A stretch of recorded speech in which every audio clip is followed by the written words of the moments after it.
Welcome to the NBA Dynasty Podcast, the long-awaited, long-delayed NBA Dynasty Podcast.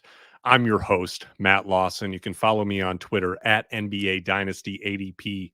And if you haven't already, head on over to FBIBasketball.com and join the Fantasy Basketball International community on Discord. And check out all of the wonderful free content from both me and the incredible Adam King, including Adam's way too early rankings for the 2023-2024 season.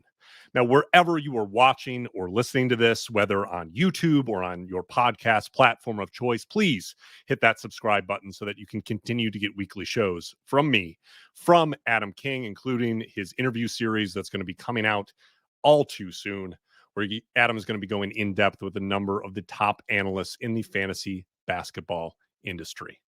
And if you want to put some wind in the sails of this podcast to make it keep happening, if you want to be able to support my independent fantasy content, go check out my Patreon page, patreon.com/NBA Dynasty ADP. For a mere $5 a month, you get access to my premium dynasty rankings, which include 2023 rookies ranked among the NBA players, my 2023 NBA draft big board, and you get to be first in line for new Dynasty League opportunities that are going to be starting as early as this month. I promise to make it worth your while, so check it out.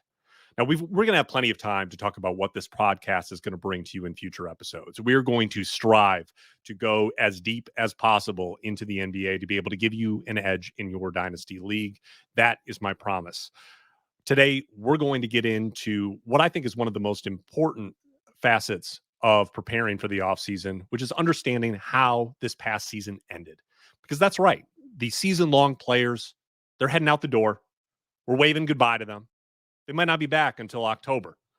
They might check in during the draft, poke around. They might look a little bit during free agency, think about fantasy a few times. But you, the dynasty manager, are going to be going all off-season long, thinking about these things before the season-long managers ever are. Because as dynasty managers, we need to know everything that season-long managers know, and we need to know what's going to happen in the future beyond that. It's not just focused on a single season. It's focused on years ahead. And that's the work that we do all off season long. That's why this is Dynasty season. And today we're going to start with my end of season Dynasty rankings for both categories and points leagues. You can find those on both FBIBasketball.com in the free version, and you can find the premium rankings at patreon.com/NBA Dynasty ADP. And it's going to be able to be your best guideline for the value for players in Dynasty leagues, regardless of your format, regardless of your size. We've got a ranking for you. And today we're going to talk about some of the risers in my end of season rankings, the players who have moved up the most relative to their position in my post-trade deadline rankings that came out in February. My end of season rankings just came out in the last couple of weeks, and they give you a really good idea as a starting point of what values are going to look like throughout the offseason into the 23-24 season. To be able to do that, we want to start with the number one big riser, the player that everyone's kind of talking about in fantasy circles for the way that he ended the season. And that is, of course, Mikal Bridges. Now, we've all appreciated Mikal Bridges for a long time. Bridges has been kind of a rock in fantasy for a number of years throughout his career in Phoenix, a guy that has played in 82 games each of his NBA seasons, and someone who doesn't really hurt you across any categories. And that was the hallmark, the trademark of Mikal Bridges, that he was an excellent roto guy because you were just going to get that smooth stat line, no weaknesses, some spikes in defensive stats on occasion, good percentages, kind of your prototypical 9-cat roto guy who helps you across an entire season to be able to provide a nice base for your team's statistical foundation. But everything changed when Bridges moved over to the Brooklyn Nets. And that's what we need to be able to assess as dynasty managers going forward. Now, I knew Bridges was going to score more when he moved over to the Nets, but I didn't realize how much. And I knew that Bridges was likely going to be able to see some improvement in his fantasy value. That's why I moved him up after my post-trade deadline rankings. But immediately became clear over what now is almost 30 games with the Brooklyn Nets, I didn't move Bridges up enough. Because what we have seen from Bridges, what we have seen after the trade deadline, is one of the most impressive leaps forward for a player who's nearly 27 years old that I can remember in NBA history. Post-trade deadline, and you can see it there in front of you, Bridges has averaged over 26 points per game, hitting over 2.5 threes, 4.5 rebounds, 2.7 assists, a steal, and about half a block. And he's done that on kind of his hallmark efficiency. Still shooting over 47% from the field despite the volume, nearly 90% from the free throw line on 6.6 free throw attempts, making a huge impact in that free throw percentage category, and over 60% true shooting. And that's on 30% usage. Now, 30% is high.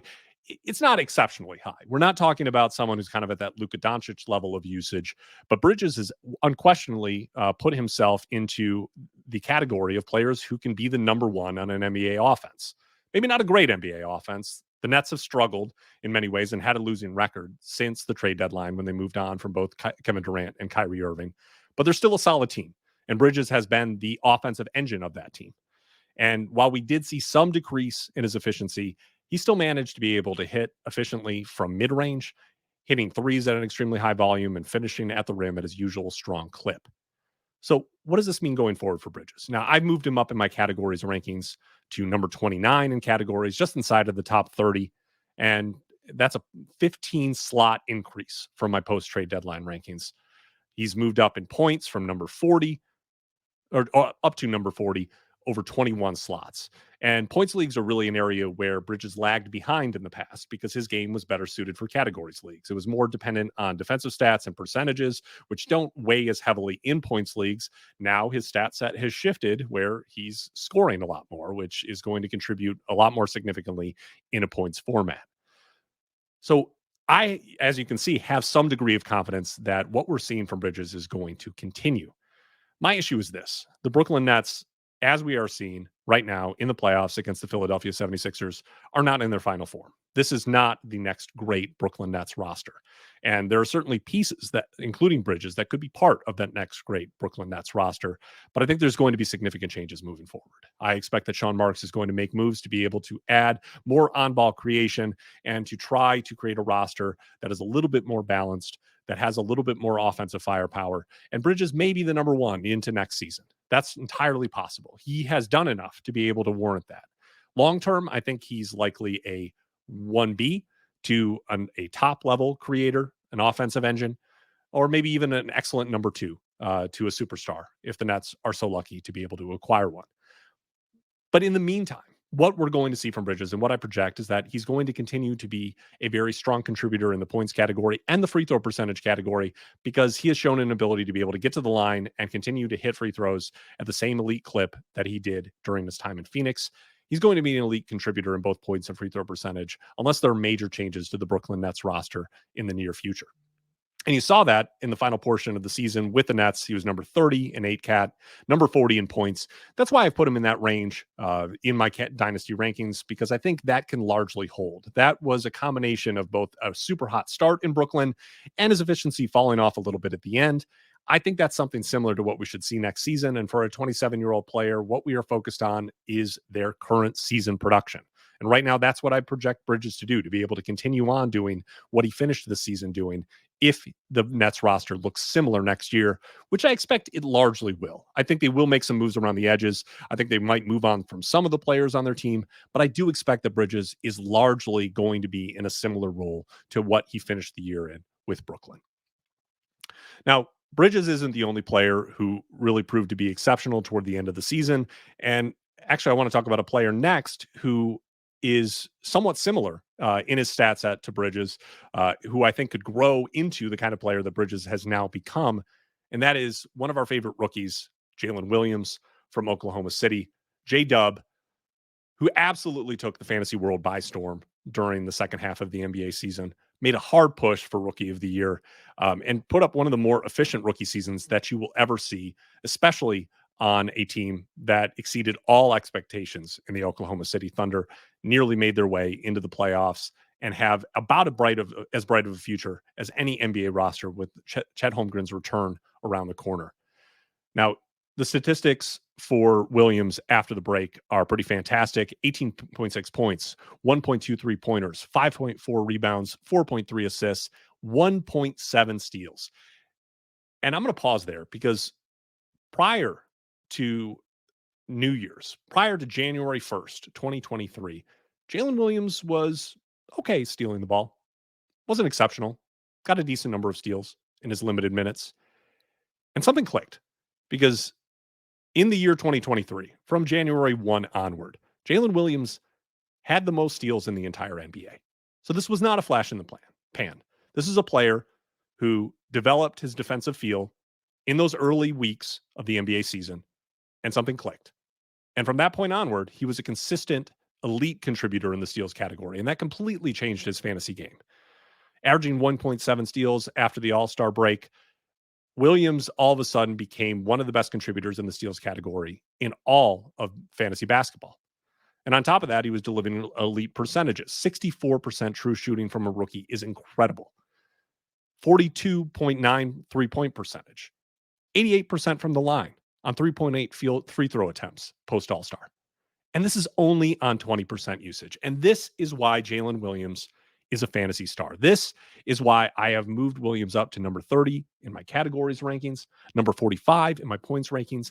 The reason that he made that massive leap, not only because of the steals, but because Jalen Williams is showing an ability to be able to deliver fantasy production with limited usage. Even in this post All-Star period, it was not a case like with Mikal Bridges, where all of a sudden he was up to 30% usage.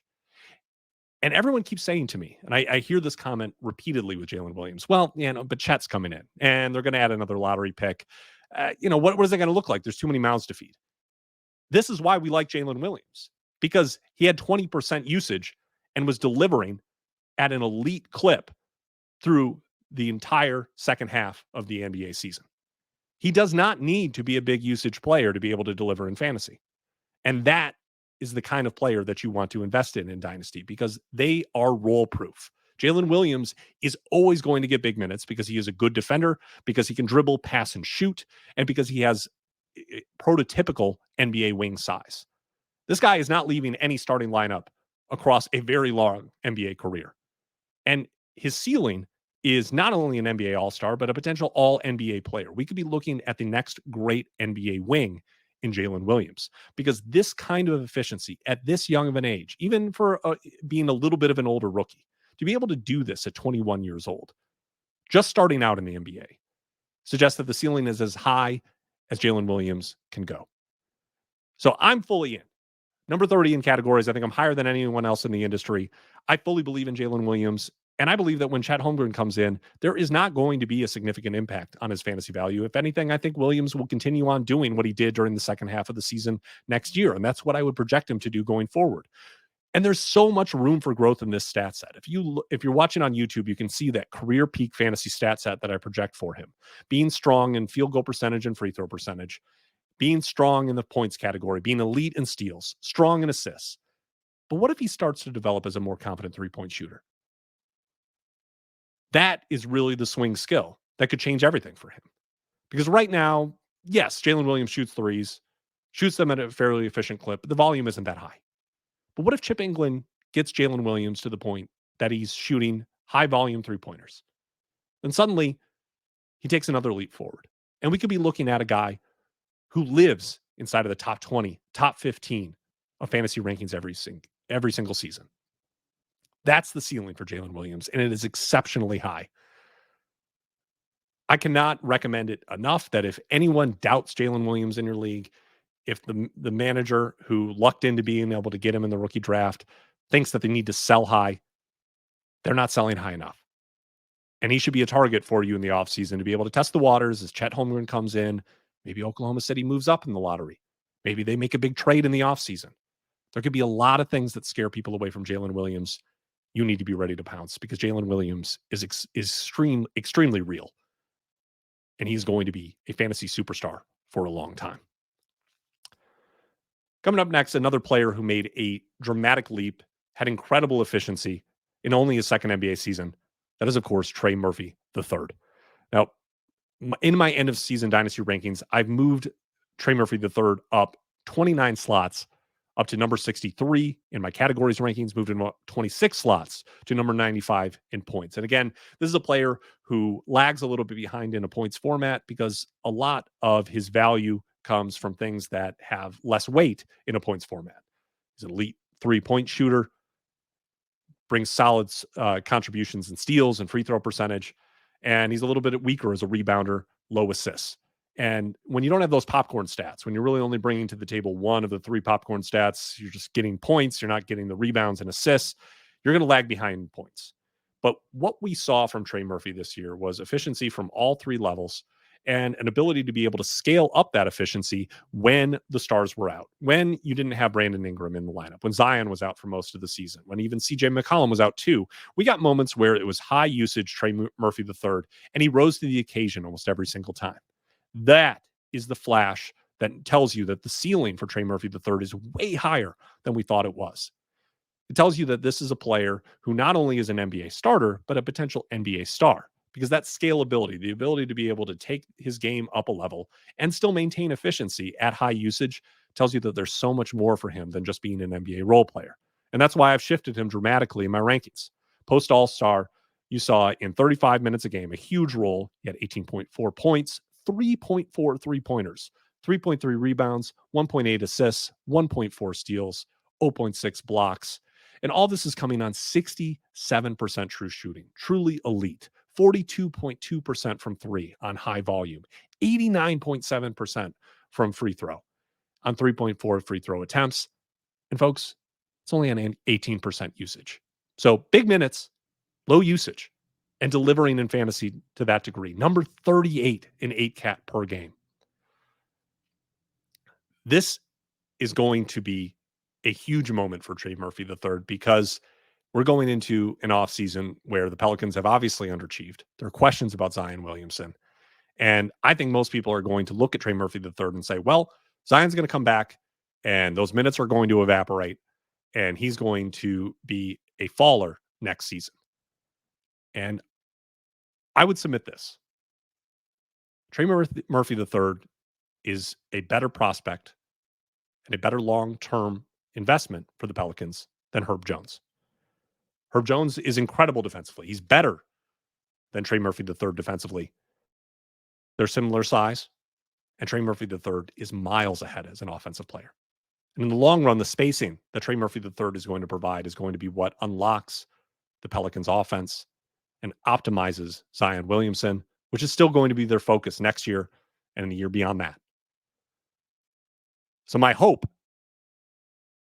my belief, is that Trey Murphy III is going to take on a large role for the Pelicans next season, that we're going to see a little bit of a scaling back of the role for Herb Jones, and that Trey Murphy III will continue to deliver top 100 fantasy value at least next season, with the potential across his prime to be a top 50 player. And yes, there's some uncertainty there. That's why I haven't pushed him into the top 50, the top 40, but he has all of that potential to be able to reach those levels. The ceiling is extremely high, and a lot is still to be settled within that Pelicans rotation going forward, or what it's going to look like long term. We need to be able to see where Dyson Daniels is going to fit into the equation. We're going to see another draft pick coming into the fold for them going forward. And undoubtedly, there are going to be trades that they're going to make to be able to cash in on all of the assets that they have to be able to develop a team around Zion Williamson while they still have Zion on the roster before any trade discussions, before any further injuries. They're going to continue to try to build around Zion. And I think Trey Murphy III is a player that fits around Zion, that will excel around Zion. And that will be the focus of what the Pelicans do next year. So I'm making that investment. I'm investing in Trey Murphy III. I believe in what he did this season, and I think the Pelicans would be wise to do the same. Now, speaking of investment, if you saw me on Josh Lloyd's podcast, Locked On Fantasy Basketball, last week, you heard us discussing Shaedon Sharpe. And Josh, who has sources inside of the Blazers organization, dropped a little bit of a scoop, which opened my eyes and made me rethink how I view the Blazers going forward and how I view Shaedon Sharpe. Josh said on that podcast that he has heard that Anthony Simons is likely to be gone this offseason, that the Blazers are likely to package him and their 2023 NBA draft lottery pick that they're going to have, and that they're going to try to take another shot at winning with Damian Lillard, moving Shaedon Sharpe into Anthony Simons' starting position as shooting guard.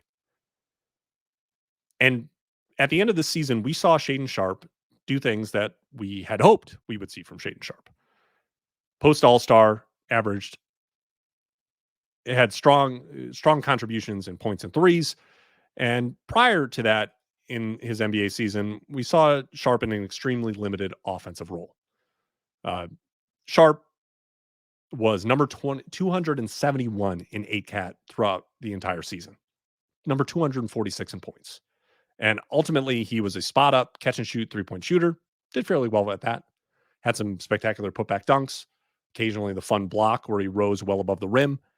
But for fantasy, there was very little, just hope and flashes and athleticism. But what we saw after the All-Star break truly changed everything. And what we saw, especially in April, gave a little preview into what Sharp could become long-term. Now, all silly season caveats apply. Sharp was playing in games that were not competitive because the Blazers weren't trying to win. But what you want to see from young players is their ability to be able to rise up in those moments and create offense. And Sharp did that. And he also showed contributions in categories that we hadn't seen from him in his limited role throughout most of the NBA season.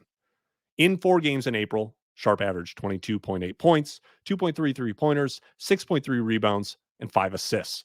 Now, the 5 assists are the thing that's super interesting to me because Sharp had, I believe, 37 assists entirely in the pre-All-Star period.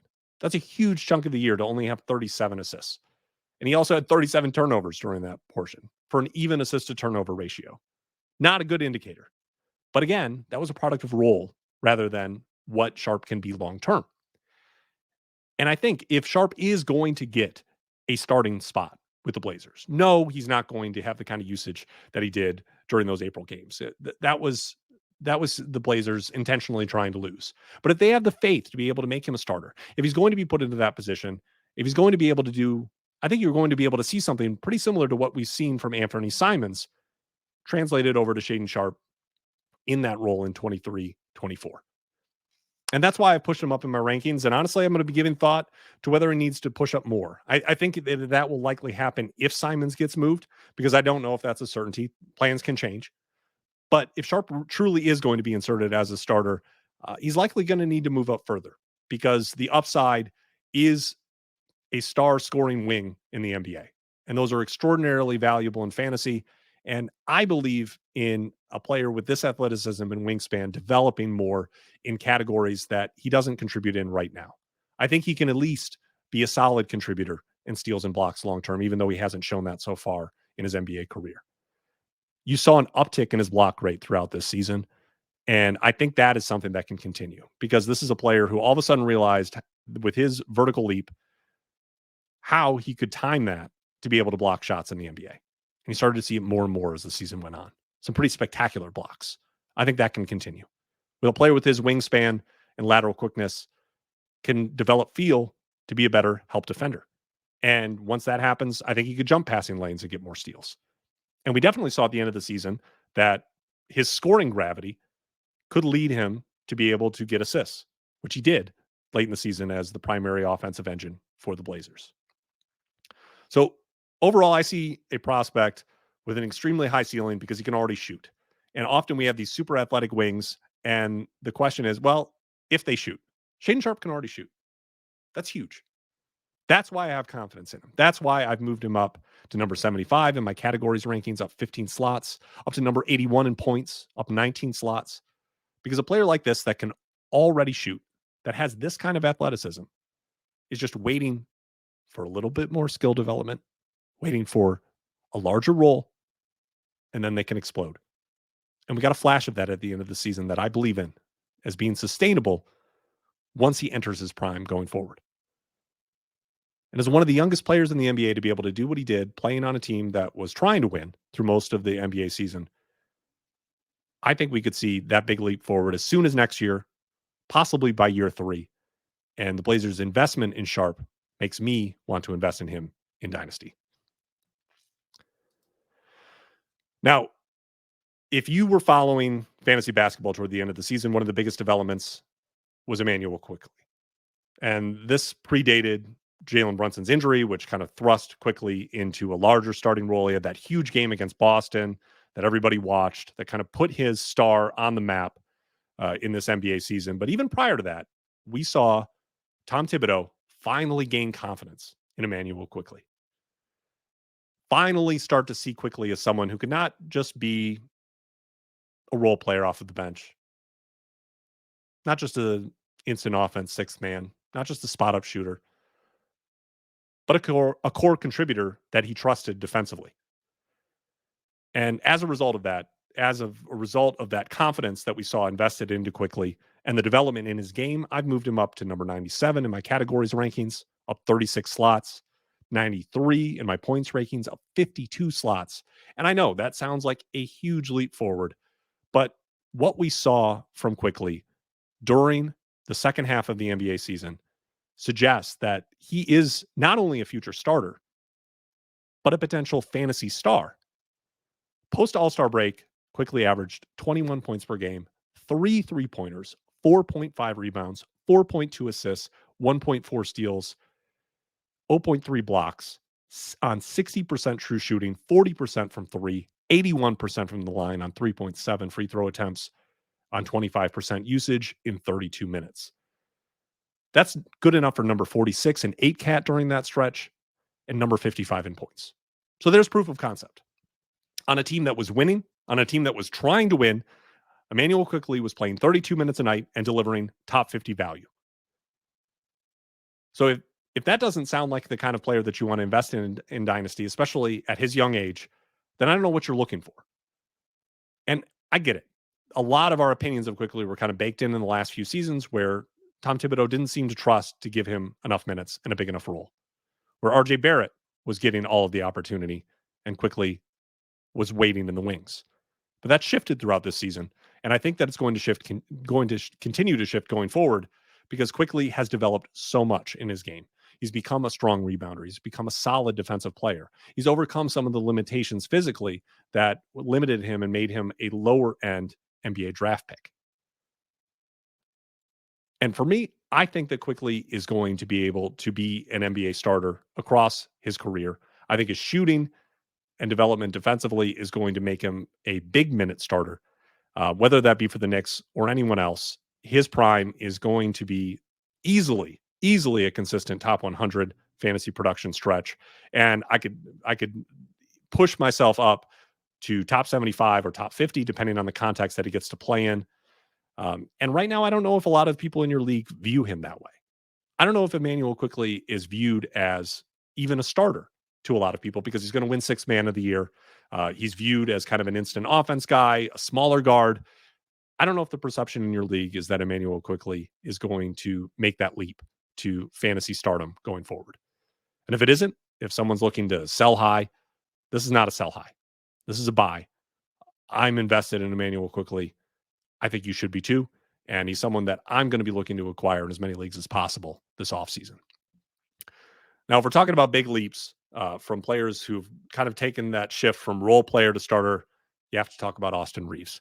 And we're seeing it in the NBA playoffs now.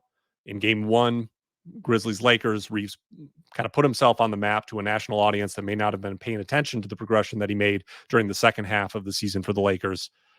Reeves is not only a really good NBA role player, but I think what we're seeing now is that his efficiency from all three levels, and this is a consistent strain across all of these players. We're seeing all of these players who are these big dynasty risers be so efficient from at the rim, efficient from mid-range, efficient from three. And they took that efficiency and they scaled it up to be able to show an ability to be efficient still at higher usage. And that's exactly what Reeves did down the stretch of the NBA season. Post All-Star break with LeBron James out for large portions of that time, Reeves in 30 minutes averaged 17.6 points, 1.5 3-pointers, 3.1 rebounds, 5.5 assists, 0.5 steals, 0.2 blocks. And he did that on 73.4 true shooting. 73.4. Just absolutely outrageous. And this is only in 20% usage. 44.3% from three. 85.6% from the line on 6.4 free throw attempts. And I want to pause on that one because if you followed the discourse, there was a point where Reeves was just getting to the line at an absolute elite clip. Looked like an NBA superstar getting to the line, how many fouls he was drawing. And that is a skill. That isn't a Lakers whistle. This is who Reeves is. He has an ability to be able to drive. He can draw and finish through contact. despite being smaller in stature, he's strong.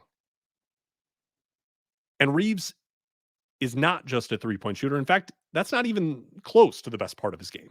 I think stereotypically we would assume that Reeves is a three-point gunner. He's always been more of a reluctant three-point shooter. He's shooting efficiently from three. He's able to create from three a little bit more than he was previously. But Reeves is really good with the ball in his hands. And one of the biggest leaps that we saw from him over the second half of the season, especially with LeBron out, was that he filled that playmaking usage vacuum from LeBron. And all of a sudden you saw that assist rate rise up. Reeves' ability to be able to gather assists in bunches suggests that long-term he can be a secondary playmaker on the Lakers or wherever he ends up in restricted free agency this offseason. And that's one of the big tipping points. I would be shocked if the Lakers did not bring Reeves back, especially because of the limitations that there will be on his next contract as an undrafted player. But what we should expect from Reeves is that he's going to be playing a big minute role going forward.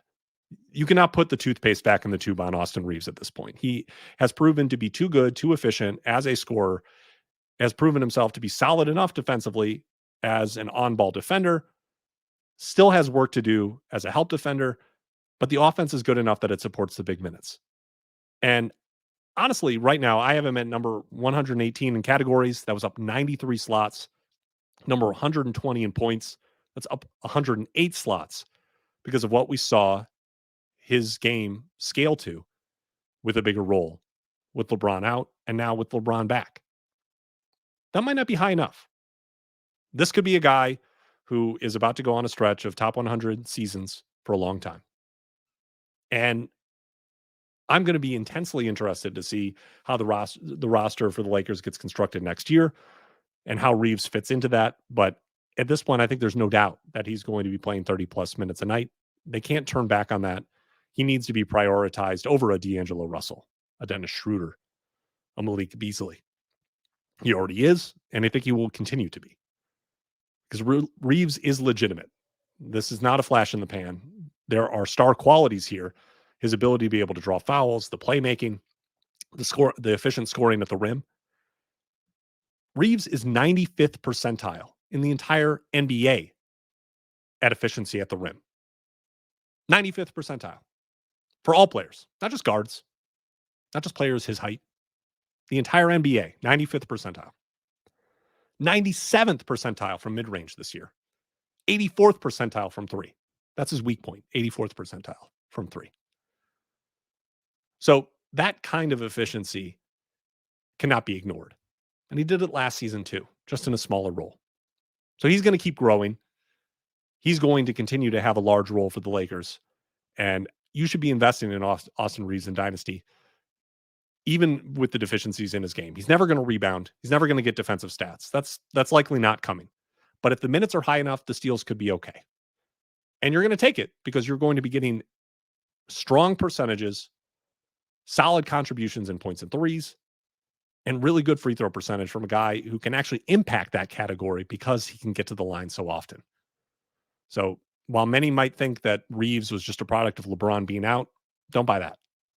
Reeves is for real, and he's going to have an extremely strong 23-24 season and beyond.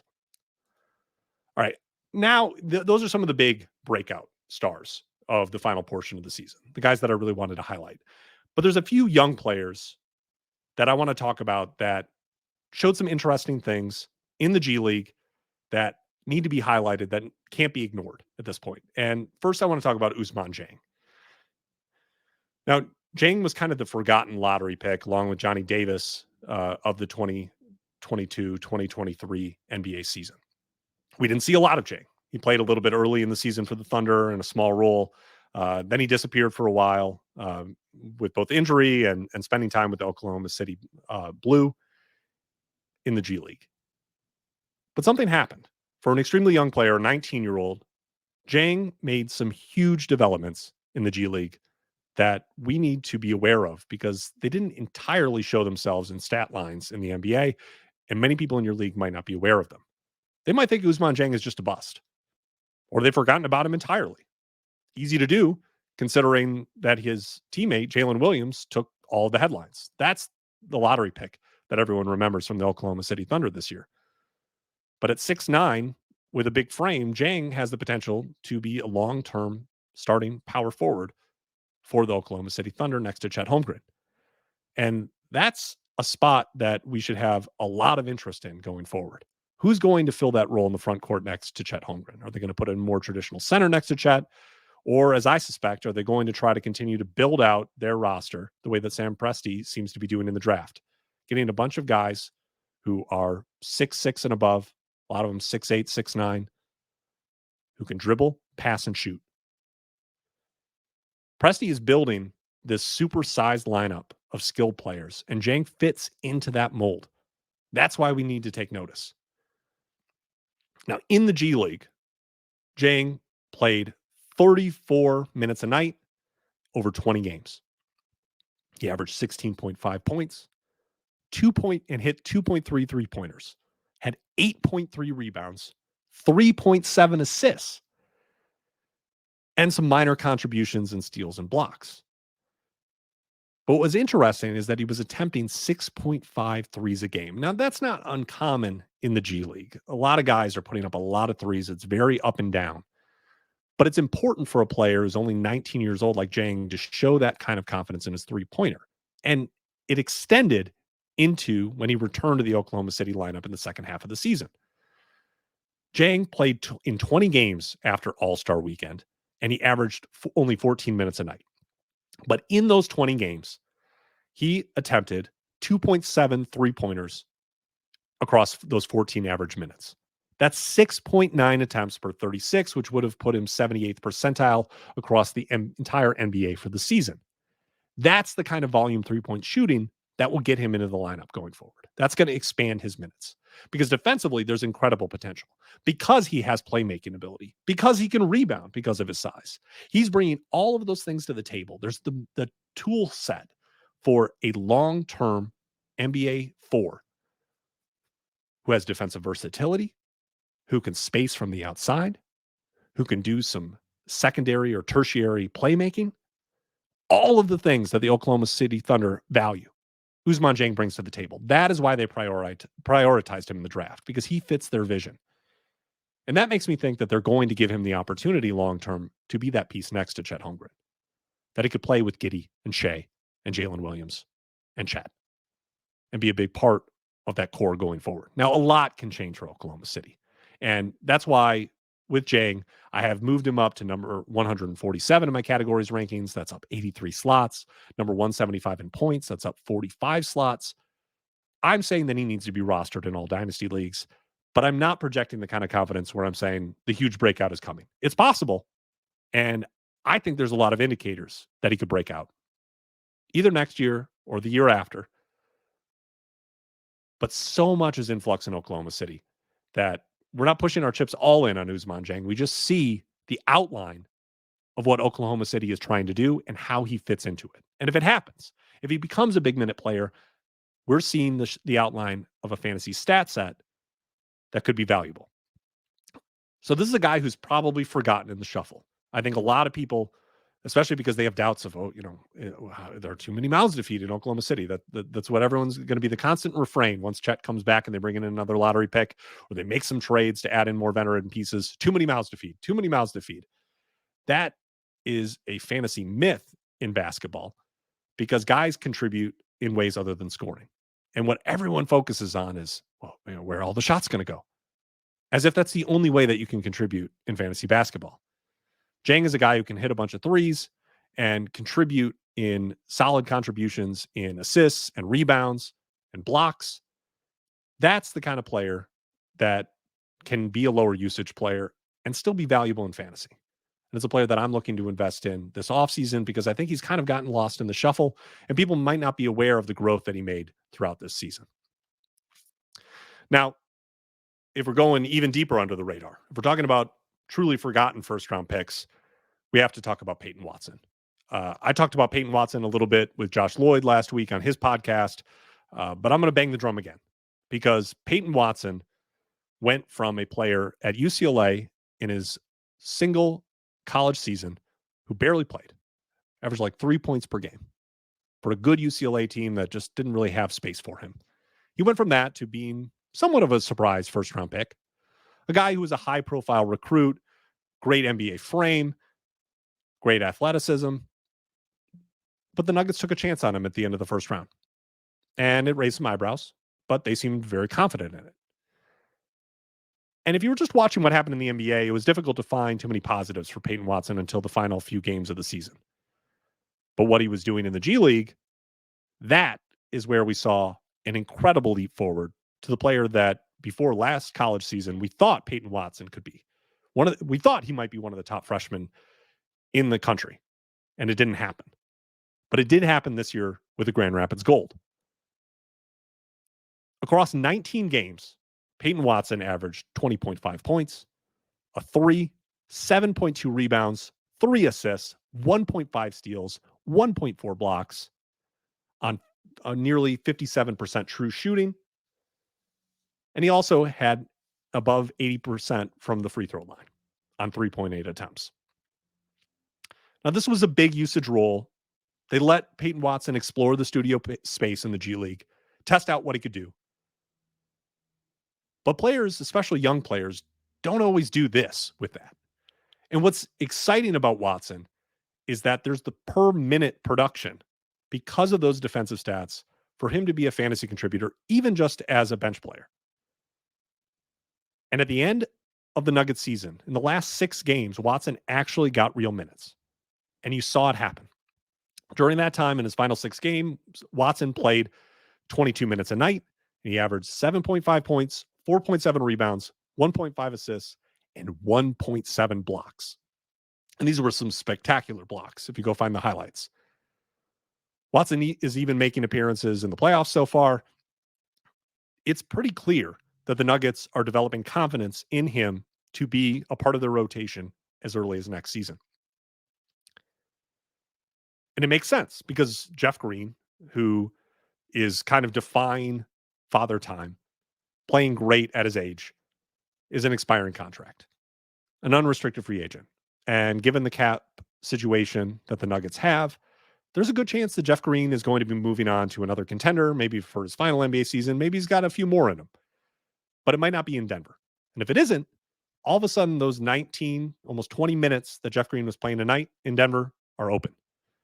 And sure, some of the players that are already on this roster might fill them in, but Denver needs cheap rotation players to be able to fit around their expensive trio of stars in Nikola Jokic, Jamal Murray, and Michael Porter Jr. Peyton Watson could be that guy as an energy player who can be a disruptor defensively. I think there's real fantasy potential even next year. A guy, if he's playing around 18, 19 minutes a night, if he does get that role that Jeff Green had, who could bring you some nights where he contributes steals and blocks in bunches. And long term, if he grows to his highest end outcomes, it could be a really interesting fantasy player here who can shoot, doesn't kill you in percentages at all, but it can also bring defensive stats, strong rebound contributions. This is exactly the kind of player that we want to see around Nikola Jokic, who Nikola Jokic can maximize. So he might have been entirely forgotten. Peyton Watson may have been entirely forgotten in your dynasty league. If you're playing in a standard 12-team league, there's a good chance he's sitting on your waiver wire right now. I would submit that he should not be. I think this is one of the best stashes of the offseason, and I would implore you to take a look right now at your waiver wire and see if he's available in your league. Because right now at my end of season dynasty rankings, I've moved Watson up significantly, and I think that he's going to be a player who already has around top 200 dynasty value and is going to end up being a player who can dramatically improve on that if he gets more minutes. All right. Those are the guys that I wanted to be able to talk about today. I think that they're all players that you should be targeting in your league in the offseason. If anyone thinks that they're a sell high based on how they finished the season, I believe in how they finished. But what I want to finish out with today is a mailbag that I've collected with questions from my Patreon supporters. This is something that I'm going to try to do in every episode. And if you want to be able to submit questions, if you want to have your questions answered live on air, I'm happy to be able to do it for all my supporters on Patreon. Head on over to patreon.com/NBA Dynasty ADP. And I will be more than willing to be able to go through each and every one of them on these shows at the end to be able to get you answers directly from me. Starting off with the first one that I received in the mailbag this week States either rookies or young players already in the league who could be the next high volume difference makers at free throw percentage and assists. So the question here is, who are young players who could be the next elite contributors in those two categories, free throw percentage and assists? Now, this is obviously a category. These are categories that are dominated by point guards, players who have heavy playmaking usage. So right off of the bat, and this is no surprise to anyone, the players who can make the biggest leaps there, Cade Cunningham, LaMelo Ball. We already saw Tyrese Halliburton do it this year. We saw Darius Garland make that leap. I think that Cade Cunningham and LaMelo Ball both had extremely disappointing seasons this year because of injury, but I expect both to have massive 23-24 seasons, regardless of what happens in the NBA draft lottery. They're both going to have huge years, and they're both going to be massive contributors in free throw percentage and assists. Now, when you're talking about a little bit below that, you're looking for the player archetype, kind of like the Anthony Simons, the Jordan Poole, the Tyler Heroes of the world. Those guys are players who could be strong contributors in assists and free throw percentage if given the opportunity to be able to have even larger roles than what they do currently on their teams. And if Jordan Poole, for example, got moved by Golden State, if that's the big shift that they decide to make this offseason to be able to keep Draymond in the fold, but to be able to move some of their heavy luxury tax bill, Jordan Poole could be moved in the offseason. And if he gets moved to a team where he gets to start, where he gets to play 33, 34, 35 minutes a night, all of a sudden you're going to see his assist rate convert into assists at a pretty elite level, because he will likely be a heavy on-ball player in that scenario. And you're going to see his elite free throw percentage have even more weight because he's going to be getting to the line even more because he's going to have the ball in his hands more. And we saw this already with Anthony Simons when Damian Lillard was out last season when he had the abdominal injury. Simons was an elite contributor in assists, in free throw percentage during that stretch. If Simons gets moved somewhere where he has a larger role, that could happen again. Tyler Hero, same situation. If Miami looks to make a big shift, bring in another star, Hero's part of that package, he could go to a new team where all of a sudden his elite free throw percentage has even more weight because he's getting to the line more in a heavier on-ball role. And we've seen him, when given the opportunity, put up assists. I think he could do that on a different team, maybe a team that's rebuilding. Wherever he ends up, I could see that being someone who could jump up in those categories. So what you're looking for are players first who have that strong free throw percentage, because free throw percentage is fairly stable season to season. It can improve, but guys often show if they're good free throw shooters early on, even in college. You can tell if someone's going to be a good free throw shooter.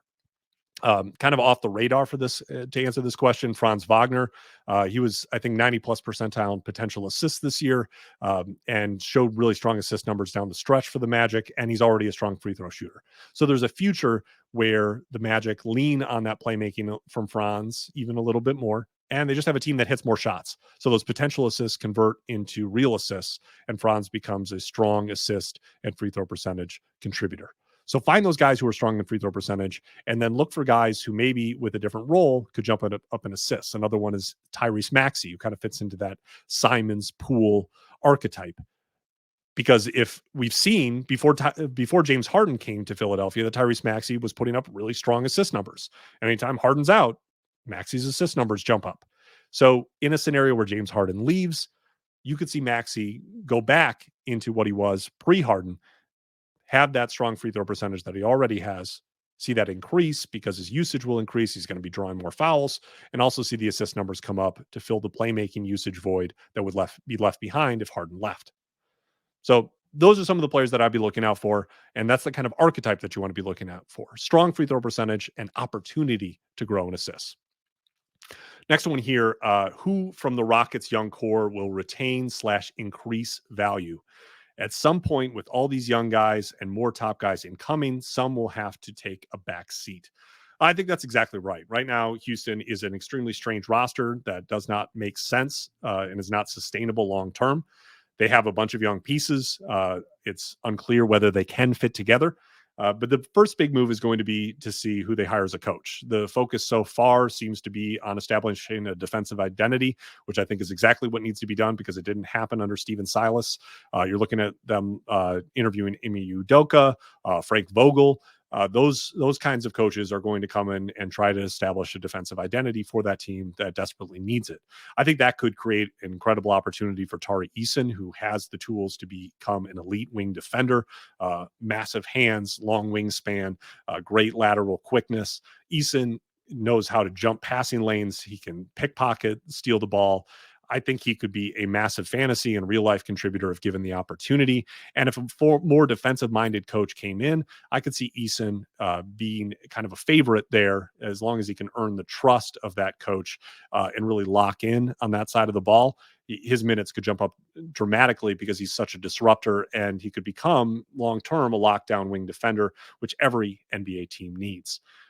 Beyond that, I think Jabari Smith Jr. is scalable to any NBA team that's trying to develop a core, a power forward that has the ability to be able to shoot with confidence from range the way that Jabari does. Is exactly what most NBA teams want at the 4 position, especially because he doesn't still brings you strong contributions as a rebounder. He can do a little bit of rim protection. That's an area where he's still improving, but there is the foundation there for that to be able to improve over time. I think that he's definitely a part of the Rockets core going forward, and someone that I feel confident in, at least in his floor, because this past season, he was put in an awful position to do the things that he does well. He had a 9th percentile openness rating on 3-pointers, according to Basketball Index, 9th percentile, because they made no attempt to be able to try to get him any space to be able to take a 3-pointer. So he's taking 3 contested 3-pointers all season. And lo and behold, a rookie who's taking a bunch of contested 3-pointers did not have a good percentage. We saw that improve as the season went on. I think we'll see that improve with a new coaching staff that understands how they need to be able to help Jabari to be able to get into the spots that he likes to be in, shooting the ball.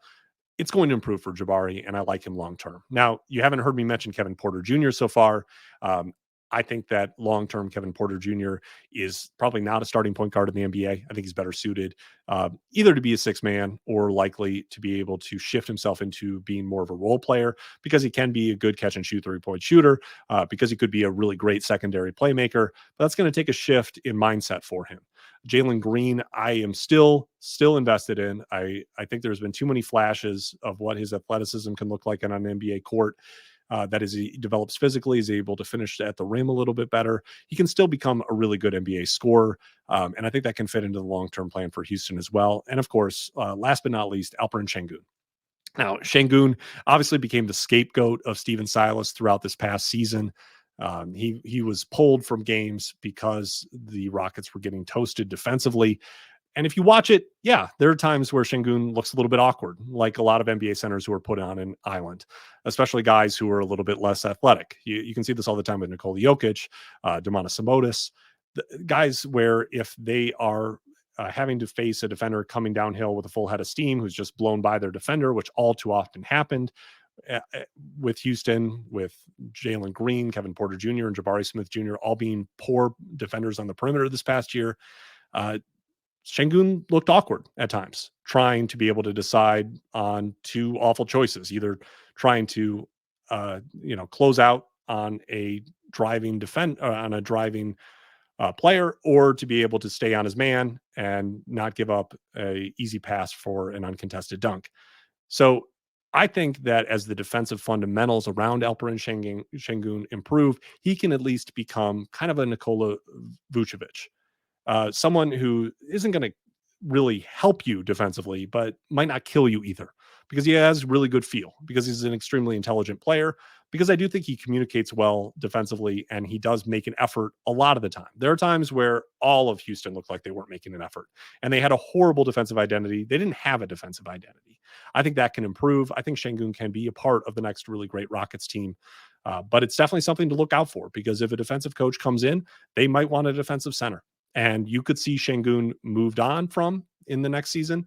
And that doubt is why I don't have Sengun as high as his fantasy stat set would likely warrant, and his age would likely warrant. If we had confidence that Sengun was going to be a 30, 32 minute a night starter across his entire prime, you would need to have him likely as high as the top 15 in dynasty rankings. But he gets held back into the 30s and the 40s in a lot of rankings because we still have those doubts. I still think that there's a lot of high-end outcomes for Sengun going forward. I think they need to see what it looks like in a real team playing real NBA defense, what Şengün looks like in that. And I'm hopeful that that's what we'll get from the Rockets next year and going forward. Next question here. What team in the lottery should we be worried about that could ruin Victor Wembanyama's ceiling? I'm going to reject this concept. No team is going to ruin Victor Wembanyama's ceiling. The question is, whose ceilings is Victor Wembanyama going to ruin when he comes to a new NBA team?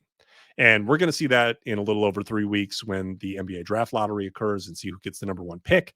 But in my opinion, no team that Wembanyama could go to is going to limit who he's going to be as an NBA player. He is the level of prospect that he's going to get a full runway to do exactly what he does, regardless of which team he goes to. And an NBA team would clear out prospects around him to make sure that he gets that full runway. So I don't think any team is going to ruin Victor Wembanyama. The real question is, how is he going to impact the young players and prospects on whatever lottery team ends up getting him? And that's something we're going to be covering here extensively in upcoming podcasts and in my content across the entire offseason once we know who Victor Wembanyama is going to. And we're going to know that in a little over 3 weeks. Next one here. Who are some of your early predictions for potential second round steals in this 2023 NBA draft? A lot of guys that I really like in that range. And it's difficult right now because we don't know who is going to be in the draft, who's going to pull out. But to give you an idea on some guys who are kind of fringe first round picks, I love Bilal Coulibaly from Metro 92. He's Victor Wembanyama's teammate. Really interesting 18-year-old prospect with strong steal and block rates. Could be a really strong wing prospect. He might go in the first round. He might go in the early second. We don't know if he's going to stay in the draft. These are all really interesting questions that are going to have to get answered, but at least in my preliminary work, the stat set is really interesting. Some guys who likely are going to be second-round picks if they're in this draft. Keontae Johnson for Kansas State, older prospect. He's almost already 24 years old, but the stat set was awesome this year for Kansas State. Big contributor in field goal percentage, points, threes, rebounds, steals.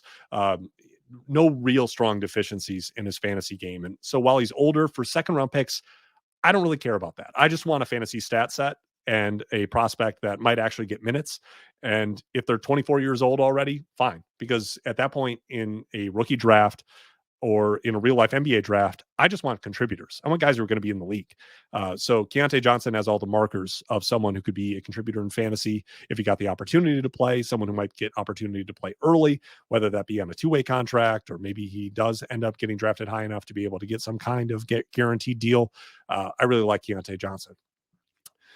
Brandon Pajemski is really an interesting fantasy stat set. It sounds like he's going to stay in the draft. It's possible some team likes him enough to be able to take him in the first round. I think it's really going to come down to workouts, what he does at the combine.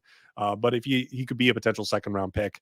And this is a guy who was obviously a really strong scorer for Santa Clara, but he kind of has an elite rebound rate for his size as a scoring guard, and solid contributions across assists and steals and blocks as well. So there's a really interesting fantasy stat set that I think could translate to the NBA. And I'm super interested. He's probably one of the deeper prospects that I'm most interested to see where he goes in the NBA draft, because the range is pretty wide. And I think he could be interested in fantasy depending on his landing spot. Those are some of the guys that I'm looking out for now. I'm going to be turning myself over kind of entirely to the NBA draft in the coming weeks.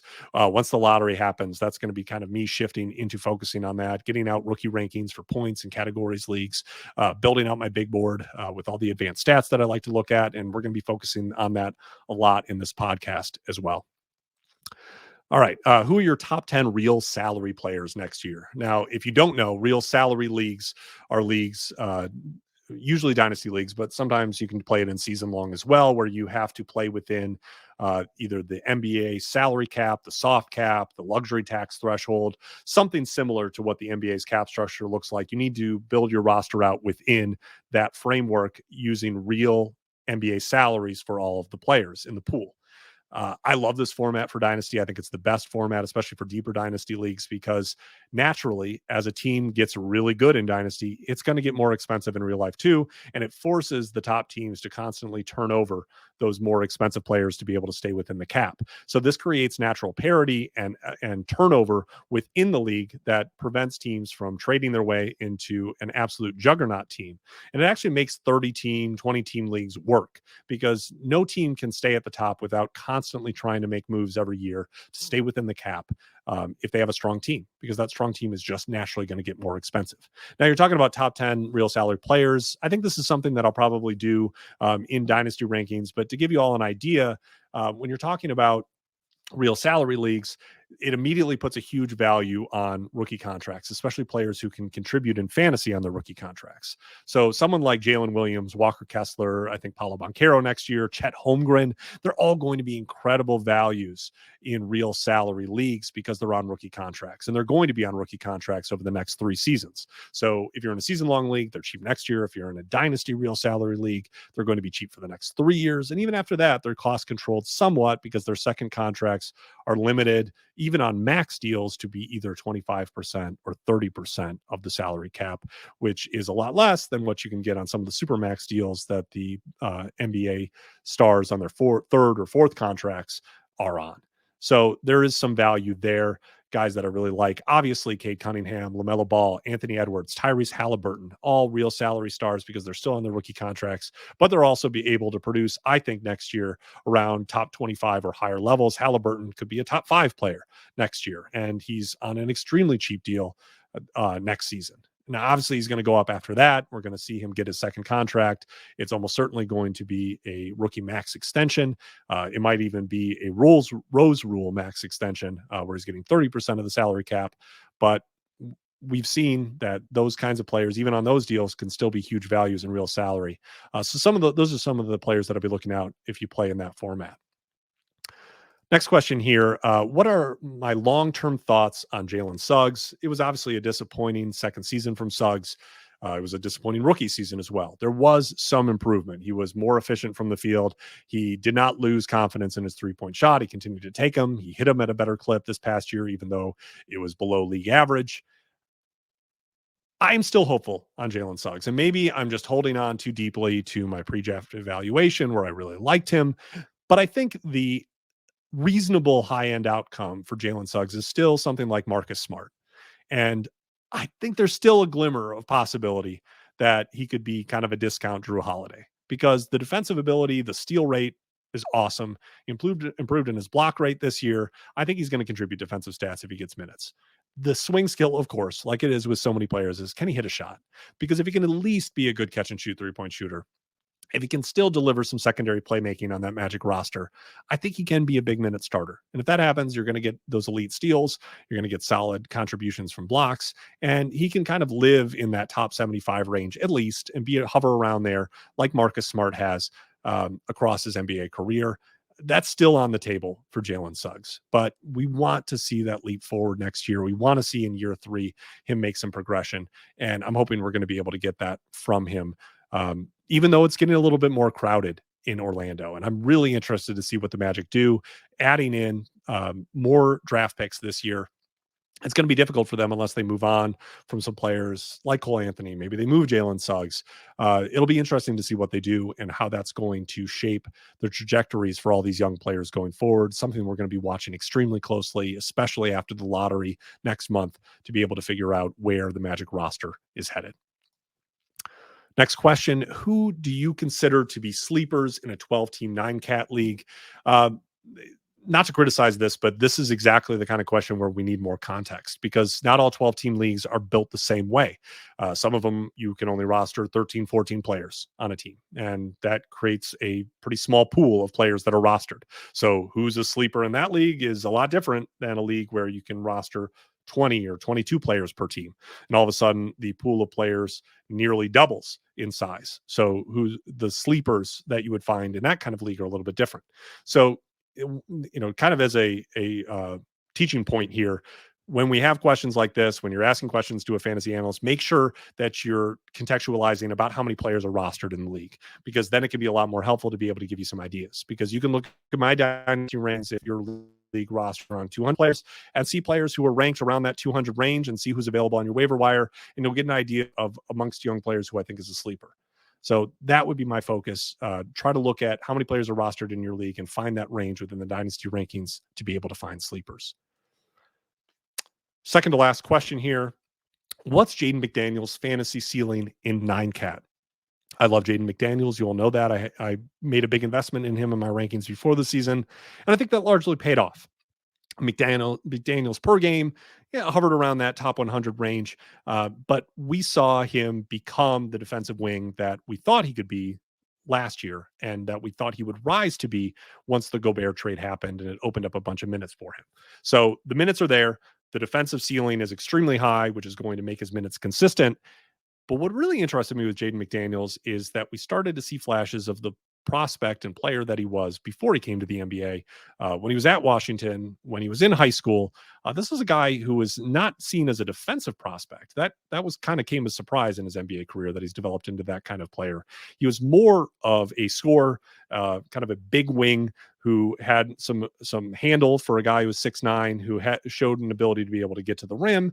And we've seen flashes of that this season from Jaden McDaniels prior to him punching a wall and breaking his hand, where when Anthony Edwards was out, Jaden McDaniels looked like a player who could maybe develop into a scoring wing long term. And if you pair that with his defensive ability, the big minutes that he's likely to have, I think there's still a top 50 ceiling across his prime for Jaden McDaniels if that offensive ability that he's kind of just scratching the surface of continues to develop. And I think the minutes will allow him to do that. I think his efficiency from all three levels suggests that with more usage, he could become a good scorer in the NBA. So he's a player that I'm going to be looking at really closely this offseason to really evaluate that. But I do think there's top 50 potential across his prime for Jaden McDaniels, because I think the offensive ability really could make him leap forward as soon as next year. Last question here. Who do you think will do better in a points league, Brandon Miller or Amen Thompson? For me, it's Amen Thompson. And in a points league, especially because with Amen Thompson, you're looking at that profile where he's going to be contribute solid points, even if he doesn't fully develop as an offensive player. He's going to be a strong rebounder. He's going to give you big assist numbers. And when you have those three, when you're at least a solid to good contributor in points, rebounds, and assists, you're going to be a really good points league player. And, it's like the reason that RJ Barrett is much better in points than categories. And then add on top of that Amen Thompson is going to bring you defensive stats. And all of a sudden you see a stat set that's pretty ideally built for points leagues. Brandon Miller is also going to be good in points leagues. I think that his scoring is a solid rebounder. Those things contribute to being a solid points league player. Doesn't have the assist element. And that's not going to be the same way that it is for Amen Thompson. So the floor is going to be a little bit lower, even though I think he's on more solid footing because he's such a good shooter, that he's the bust factor there. The potential for the worst case outcomes is lower with Brandon Miller because he's likely to at least be a solid NBA player just because he has size and he has shooting ability, has a little bit of a handle. There's skill there. Every NBA team wants that. Even if he doesn't develop the way that we expect, he's still going to be probably at least a starter in the NBA. Well, that takes us to the end here. And it's been an incredible ride through episode number 1. We're going to keep doing this. We did it. The episode is in the books. If you want more shows, please subscribe to the Fantasy Basketball International channel on YouTube. Even if you don't normally watch on YouTube, please subscribe because it's going to give us an opportunity to be able to grow what we're doing, to give me the wind in my sails to be able to continue to do this week after week. And subscribe on your podcast platform of choice. Wherever you're listening to this, make sure to follow us there so you can be the first to be able to get the new episodes. And so we can really get that support that we need to be able to continue to grow this platform. If you can, give us a review because it makes a huge difference in being able to grow this podcast network. And if you have comments, suggestions, or questions, please send them to me on Twitter at NBA Dynasty ADP. And finally, if you want to support the show, if you want to support my work as a whole, all that I ask is that you consider, regardless of your financial circumstances, take a look at supporting me on Patreon at patreon.com/NBA Dynasty ADP. I promise to make it worth your while. If you want to look into joining new dynasty leagues, you'll get the first opportunity to be able to do that if you're a supporter on Patreon. And you're going to get access to all kinds of exclusive content that you don't get anywhere else other than on Patreon. Thank you so much for joining me today. I can't wait to see you all next time. And please submit all those questions for me on Patreon. Send me things on Twitter. Let me know how this went. If you want to see more shows, whatever kind of shows that you want to see, I want to be able to support what you want from this podcast. I'm so thrilled to be doing this with you all. Thank you for the support that you've shown me, and I'm looking forward to seeing you all again next week. You just listened to another episode from the Fantasy Basketball International Podcast Network. Thanks for joining us. And for more information about joining our community, please check out our website at fbibasketball.com.